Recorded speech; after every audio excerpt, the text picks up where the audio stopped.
네, 안녕하세요. 이윤희 디자이너님 간단한 자기소개 부탁드립니다. 저는 얼마 전까지 디자인 기획사를 운영했고, 현재는 프리랜서로 활동하고 있는 편집 디자이너 이윤희라고 합니다. 네, 디자인 기획사를 운영하셨기 때문에 어떤 디자인들을 하셨는지 굉장히 궁금한데요. 오늘 그 디자인 포트폴리오에 대해서 알아보도록 하겠습니다.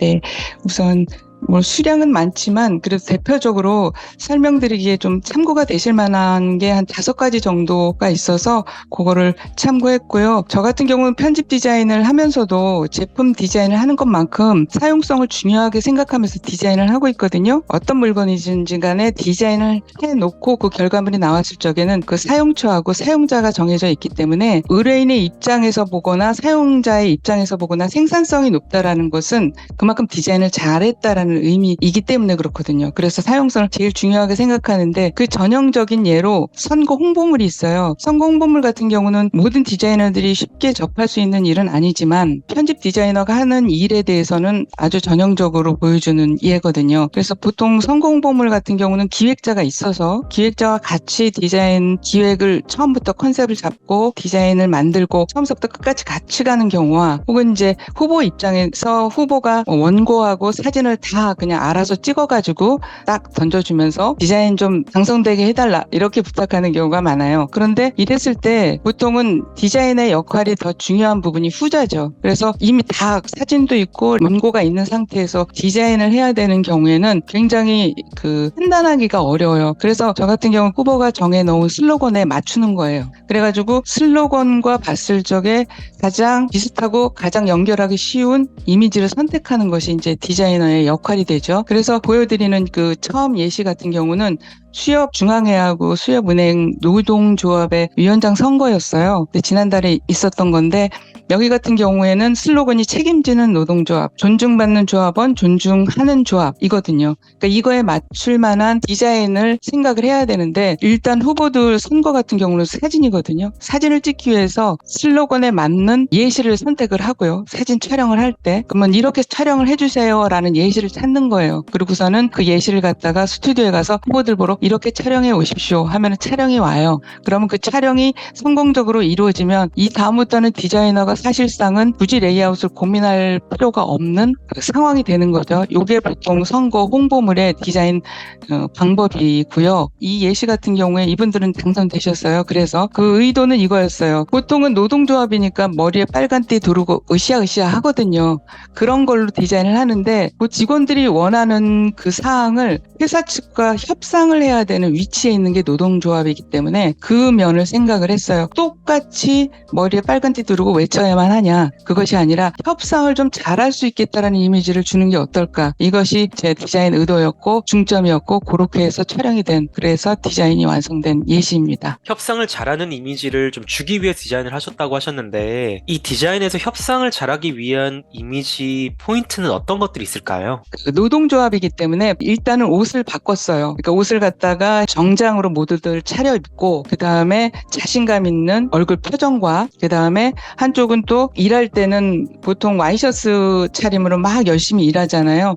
그런 차림과 두 가지로 나뉘어져 가지고서는 협상을 잘할 수 있겠다 이미지를 주려고 했죠. 빨간띠나 조끼보다는 훨씬 더 협상가로서의 역할을 보여줄 수 있다고 판단을 했습니다. 정장 차림이 여기서는 핵심이에요. 네, 이렇게 선거 포스터를 디자인한 케이스도 있고 문화회관의 봄학기 프로그램 안내 디자인을 디자인하신 적도 있다고 들었습니다. 이 프로그램 안내 디자인에 대해서도 설명해 주실 수 있을까요? 이 홍보 전단지 같은 경우는 내용 전달성이 높아야 하는데요. 이번 거 같은 경우는 연중 매번 봄이나 가을에 한 번씩 나오는 그 홍보 전단지예요. 올해도 프로그램이 나올 것이다라고 당연히 생각하는 내용을 디자인해야 되는 경우에는 사람들이 쉽게 찾을 수 있는 게 가장 중요하거든요. 그래서 봄이라서 일단 벚꽃을 연상할 수 있는 분홍색을 선택했고요. 그 글씨를 갖다가 돋보이게 하기 위해서 상대적으로 진한 녹색을 사용했습니다. 근데 여기서 처음에는 벚꽃 사진을 연하게 까는 것으로 갔었어요. 그랬는데 그거보다는 글씨를 더 전달하기 쉽게 하기 위해서는 벚꽃 사진을 단순화 시켜가지고 넣고 글씨를 더 강조하는 데 초점을 맞췄죠. 그리고 프로그램 같은 경우는 똑같은 분홍색을 쓰는 것보다는 봄학기 프로그램 안내라는 그 글씨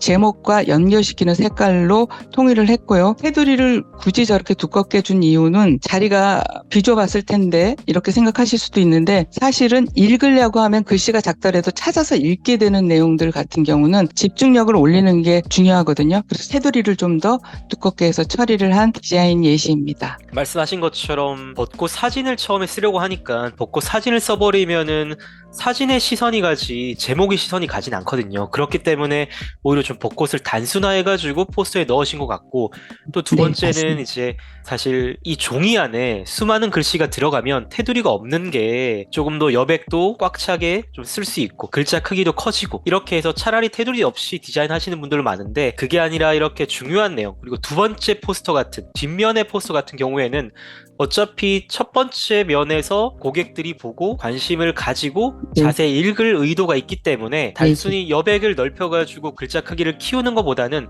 조금 더 집중도 있게 폰트를 넣기 위해서 테두리를 차라리 크게 만들었다, 이런 말씀이시죠. 네네네. 네, 이렇게 저희가 선거 전단 포스터하고 프로그램 전단 포스터를 봤는데요. 또 이거 외에 청년 인턴 모집 포스터도 제작을 하셨던데, 이 청년 인턴 모집 포스터에 대해서도 설명을 해주실 수 있을까요? 이거 같은 경우는 이런 일회성 행사 포스터를 갖다가 의외로 많이 의뢰를 받거든요. 그랬을 때 한 번에 끝나는 행사이기 때문에 행사의 가장 중요한 부분이 뭔지가, 그걸 뭘로 선택하는지가 제일 중요합니다. 그래서 지금 예시 보시는 것처럼 양주시 직업능력 개발은 일단 제일 중요한 건 여기서의 단어는 청년 인턴이죠. 이분들이 보기에 뭔가를 일자리를 찾거나 아니면 일자리를 찾기 위한 어떤 상담을 원하는데, 그런 분들이 반드시 보셔야 되는 정보였고, 그것을 전달하는데 그 세부 내용보다는 일단 찾아서 읽게 하기 위한 그런 제목과 그 다음에 부수적인 설명인 레이아웃 아래에서 왼쪽 아래를 보시면은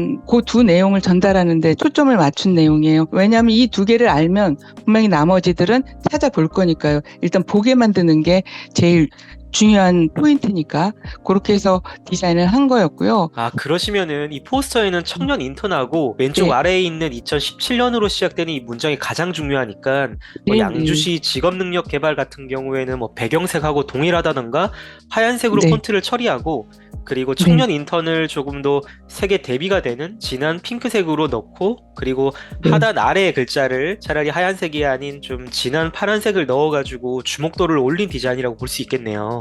네, 그렇죠. 그래서 일부러 배경을 두 칸으로 나뉘게 됐죠. 배경을 두 칸으로 나눈 이유도 청년 인턴과 그리고 왼쪽 네, 밑에 네. 있는 문구 두 개 다 집중도를 올려야 되기 때문에 배경을 두 개로 나눠서 디자인을 하신 거군요. 네, 그렇습니다. 네, 두 번째 포스터 같은 경우는 이게 한 곳에서 있는 행사인데 의뢰인에 따라서는 본인들이 요청하는 것이 별도로 뚜렷하신 분들이 있어요. 한 행사인데도 불구하고 시의 지원을 받아서 행사를 진행하기 때문에 굳이 중요한 자기네 각자 지원받은 그 제목이 드러나야 된다라고 하시더라고요. 그러면서 완전히 구분이 돼서 디자인을 요청하셨어요. 딱 나뉘어서 이 행사, 저 행사 따르게 이름이 부각이 돼야 된다는 것이 의뢰인의 주요 요청 사항이었거든요. 그런데 그렇게 되면은 포스터로서의 일단 기능이 많이 상쇄되는 느낌이 있었어요. 그래서 의뢰인의 요청을 들어주면서도 한 곳에 있는 행사기 때문에 한 곳에 있으니까 가면은 이렇게 보실 수 있습니다라는 전달성이 중요하겠더라고요. 그래서 이제 그 의뢰인께 제안을 드리면서 여쭤봤죠. 행사가 어떤 식으로 진행이 되냐, 한꺼번에 진행이 되냐 했더니 시간이 나뉘어져서 진행이 된다 해서 그럼 1, 2부로 나뉘어서 진행하는 것처럼 포스터를 분위기를 맞춰드리겠다 해가지고 위아래 구분이 되게, 분명히 배경색도 다르지만 하나로 볼 수 있게 위는 음악을 나타내는 음악을 하는 일러스트와 그다음에 아래는 그거를 바라보는 것 같은 관람객들, 참여자들, 그런 두 시각을 갖다가 연결시키면서 제목은 두 개가 크게 나오기 때문에 보는 사람으로서는 부담스러울 수가 있는데 그걸 좀 상쇄시키려고 했고 하나처럼 연결되게 일러스트를 갖다가 맞췄죠. 그렇게 도안을 한 예입니다. 네, 이렇게 포스터 디자인 외에도 리플릿 디자인도 많이 하신 걸로 알고 있는데, 리플릿 디자인에 대해서도 좀 설명을 해주실 수 있을까요? 네, 이것도 이제 편집 디자이너들이 흔하게 맡을 수 있는 의뢰인데 그 중에 하나가 제품이에요. 제품 디자인 같은 경우는 제품이나 상품 소개하는 거죠. 그다음에 카탈로그 카탈로그가 아니라 이것처럼 이제 3단 접지라고 하는데요. 보시는 바와 같이 위가 이제 표지가 되고 아래가 안에 내지가 되죠. 접힌 것을 펼쳤을 때 보는 형태라고 보시면 됩니다. 그러면 이럴 때는 보통 그 상품이나 주는 원고를 그냥 나열하면은 제대로 된 컨셉을 잡을 수가 없어요. 이럴 때는 분명히 그 제품이나 상품에 대한 기본 정보를 알고 있어야 돼요. 이해를 하고 있어야 된다는 말이에요. 이 제품 같은 경우는 일반인이 쓰는 제품은 아닙니다. 건설시공사에서 쓰는 그 벽이나 바닥에 사용하는 그 방수제였어요. 그러니까 일반인은 볼 수가 없고, 그 다음에 이 리플렛 사용하는 것은 이 제품을 제작해서 팔아야 되는 회사를 알리면서 제품도 파는, 그러면서 건설사를 돌아다니는 영업사원들이 사용하는 플랫이었어요. 그래서 그 사람들이 사용하기 좋고 설명하기 좋은 게 우선이고, 두 번째는 건설시공사 담당자 입장에서 눈에 잘 띄게 그렇게 거기에 초점을 맞춰서 디자인을 했고요. 이 제품 같은 경우 표지는 친환경이기 때문에 어린아이를 예시를 들었어요. 그래갖고 이 아이가 접근해도 안전하다 이런 느낌을 아이로 인해서 전달을 시켰고, 그리고 제일 중요한 그 제품의 특성을 알리기 위해서 보는 사람이 쉽게 보이기 위해서 아래 그 내지는 그 중요한 키워드 4가지로 장점을 정리를 했고요. 상세 사항 같은 경우는 한 색깔로 통일을 해서 표를 보여줄 수도 있지만 이러면 얼른 읽히지가 않거든요. 그래서 이제 한 줄마다 배경색을 약간씩 흐리게 바꿔가면서 한 줄 한 줄 설명하기도 좋고 읽히기도 좋게 디자인을 한 게 여기에 주요 포인트라고 볼 수 있습니다. 네, 확실히 이 리플릿 디자인 자체는 이제 B2B 서비스를 위한 것 같은데요. 일반 고객들한테 보여주는 게 아니라 영업사원들이 이제 건설사 가서 이제 방수제를 팔려고 할 때 그때 이제 건설사 직원분들께 보여드리는 거기 때문에 조금 일반적인 디자인과는 다르게 전문적인 내용이 포함될 수가 있는 거고, 말씀해주신 것처럼 이제 아이가 돋보기를 들고 있는 이 형상도 접착 방수제이기 때문에 어떻게 보면은 좀 화학적인 요소가 들어가 있지 않을까라고 염려하시는 부모님들께 아이가 이렇게 가까이 가서 봐도 전혀 문제가 없다, 독성이 없다라는 것을 조금 더 강조를 하신 것 같고,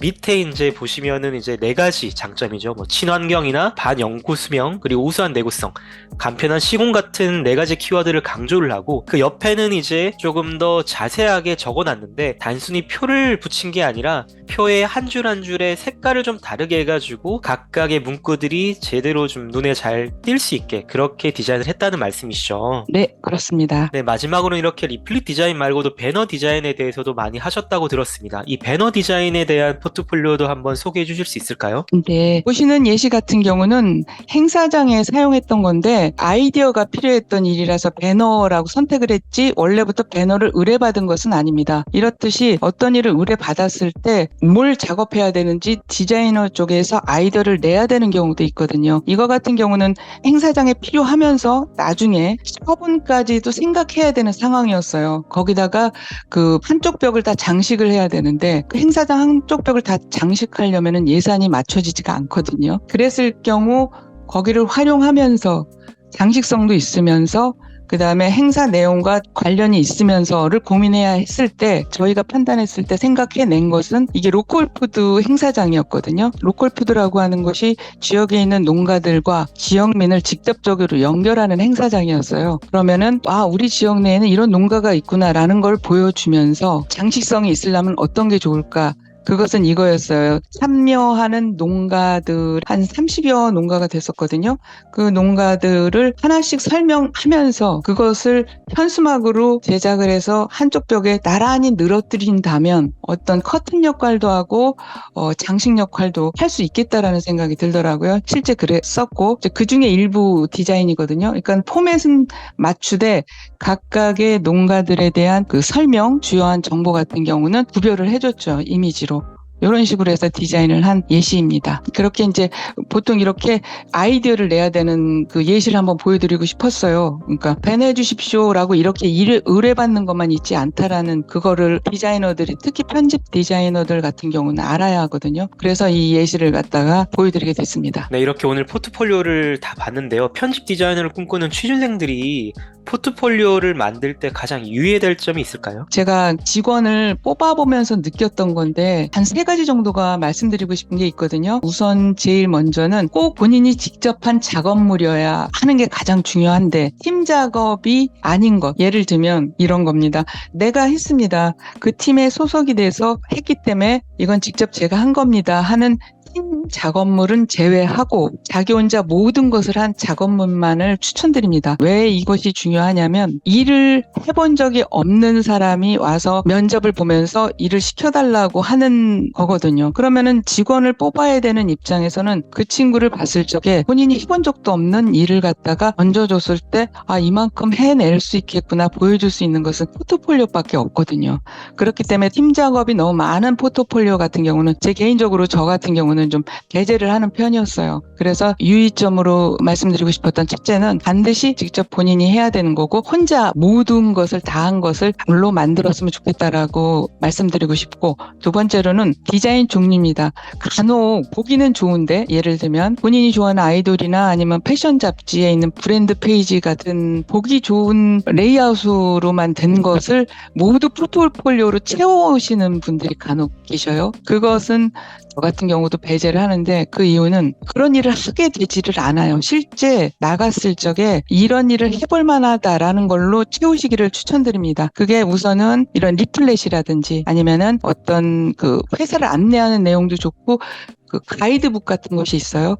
그런 걸 실제 구하셔서 본인이 직접 그 내용은 이제 참조를 하되 디자인은 다 바꿔서 포트폴리오를 만드시기를 추천드립니다. 이것이 굉장히 중요한 것이 그 본인이 그 정도 할 수 있다라는 것을 증명하는 길이기 때문이거든요. 그리고 이제 마지막으로 요거 같은 경우는 유의점이라기보다 제가 이제 여러 번 해보면서 느낀 건데 면접하면서 느낀 건데 요즘 시대에 딱 요러면은 더 좋겠다라는 방법이 뭐냐면 본인의 SNS 채널을 활용하는 거예요. 디자인이면서 디자인에 관심이 없다고 하면은 뽑을 수가 없거든요. 그런데 그런 것들을 증명할 수 있는 방법은 SNS를 통해서 꾸준히 자기가 디자인을 했던 일, 관심 있어 했던 일, 내지는 뭐 어디 가서 전시회를 봤던 일, 이런 것들을 업로드하는 거를 봤을 때 디자인에 대한 관심을 알 수가 있거든요. 이 친구가 디자인에 대해서 이렇게 관심이 있구나라는 걸 판단할 수 있기 때문에 포트폴리오 구성 방식도 SNS를 활용해서 한번 고민해 보시는 게 좋을 거다라는 것을 이렇게 말씀드릴 수가 있겠네요. 3가지 정도. 네, 아무래도 기획사를 운영하시면서 취준생들과 면접을 많이 보시고 포트폴리오도 많이 받아보셨을 것 같은데, 취준생분들이 뭐 아이돌의 디자인이라던가 여러 레이어드를 포트폴리오에 포함시키거나 조금 현실적인 디자인 작업물과는 동떨어지지만 보기 좋은 디자인들이 포트폴리오에 포함되었을 때는 아무래도 디자인 기획사를 운영하는 입장에서는 뽑지를 않게 된다는 말씀이시네요. 사실 현실적으로는 리플릿이나 포스터나 이런 쪽을 더 디자인을 많이 하는데 이런 쪽과는 거리감이 있다, 이렇게 판단이 될 수도 있겠네요. 네, 그렇습니다. 네, 또 하나 말씀 주신 게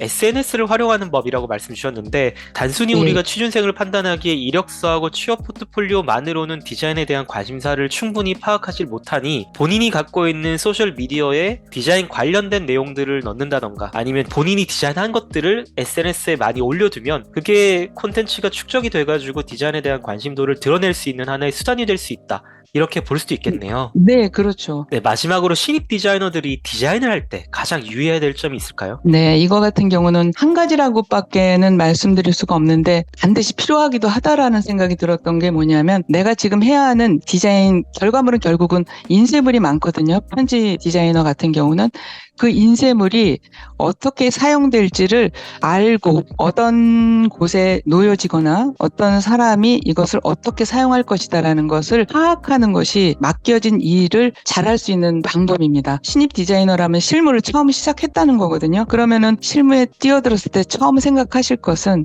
내가 지금 만들어야 되는 결과물을 누가 어떻게 어디서 사용할지를 질문을 해보시면 그러면은 작업하기가 오히려 쉽다라는 걸 아마 실제 경험하시게 될 거예요. 그래서 질문을 이렇게 하시면 돼요. 이 물건이 어디에 놓여질 거고 누가 사용할 거고 어떻게 사용할 거다. 요것을 일단은 질문을 해보면 내가 받은 원고와 사진도 있고 일러스트도 있고 이런 것들을 점검해 볼 수가 있을 거고, 그 점검해 보다 보면은 나한테 필요한 기본적인 정보가 없을 경우는 또 의뢰인한테 정보도 요청할 수 있는 거고, 이런 식으로 나의 그 일에 대한 장악력이 높아져요. 그렇기 때문에 꼭 지금 내가 만들고 있는 인쇄물이 어디서 어떻게 누군가에 의해서 사용될지를 알고 그 질문을 시작하고서는 일을 시작해라, 이거입니다.